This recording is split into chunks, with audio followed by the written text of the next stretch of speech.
പെൺപിള്ളേർ ഒരിക്കലും നമ്മളെ തേടി വരൂല, നമ്മൾ അവരെ തേടി അവരുള്ളിടത്ത് പോണം, മനസ്സിലായ? അതെവിടെ? ബോംബെയിലാണെങ്കിൽ എനിക്കറിയാവുന്നൊരു സ്ഥലമുണ്ട്. ഇവന് കെട്ടാനാണ്, അല്ലാതെ മറ്റതിനല്ല. ഈ സന്യാസി പിടിച്ച് വെള്ളത്തിൽ മുക്കടാ.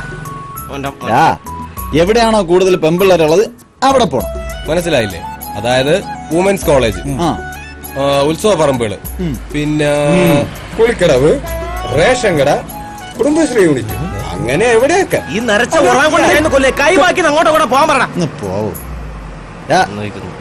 നീ നാളെ തന്നെ ഇവനെ കൊണ്ട് ഈ സ്ഥലത്തൊക്കെ ഒന്ന് പോ, എന്നിട്ട് ഒരെണ്ണത്തിന് റെഡിയാക്ക്. ചിലപ്പോ ഒത്താല ചെയ്യാം. ഒരെണ്ണത്തിന് സെറ്റ് ചെയ്ത് കൊറേ ജീവിച്ച് പോട്ട്. ചെല്ല് ചെല്ല് ചെല്ല്. വാടാ പ്രവി, ഈ പറഞ്ഞല്ലോ നടക്കോട്ടെ. ഇനി ആ ഒരു വഴി നടക്കുന്നുണ്ടോ? നമുക്ക് നാളെ ഇവരുടെ കൂടെ അങ്ങ് പോയാലോ? എന്തിന്? ഇനി അവന് സെറ്റ് ആയില്ലെങ്കിലും നമുക്ക് ഓരോന്നിനെ സെറ്റ് ചെയ്തെടുക്കാം. എന്നാ വീട്ടിൽ ഇപ്പൊ പാന്റ് ഷർട്ടും കഴി വീട്ടിൽ വരാം. വേഗം വാ. ഞാനും വരാം.